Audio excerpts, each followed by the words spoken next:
მადლობელი ვარ ალექსანდრ ლაკაზეტის, რომელმაც თამაშის წინ მომწერა, რომ ვალდებული ვარ ლიონში ჩემი ისტორია დავწერო. ბუნებრივია, როგორც გუნდის მთავარ ბომბარდირს, მომეთხოვება გავიტანო გოლი და დავეხმარო გუნდს გამარჯვებაში. საკუთარ თავზე პასუხისმგებლობა უნდა ავიღო, რათა ვიყო ისეთი გუნდის ლიდერი, როგორიც ლიონია.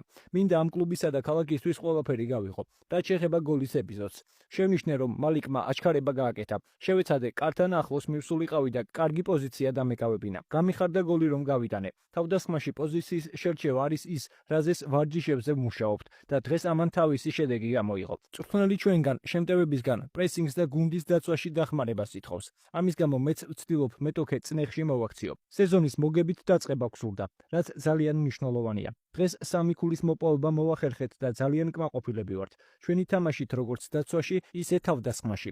ორივე გუნდისთვის დაძაბული თამაში გამოვიდა. საგოლე მომენტები მეტოქესაც ჰქონდა. კარგად ვითამაშეთ და კიდევ ორჯერ შეგვეძლო გატანა, მაგრამ მაინც ყველაფერი კარგად გამოვიდა. შევძელით ჩვენი თამაშის ჩვენება.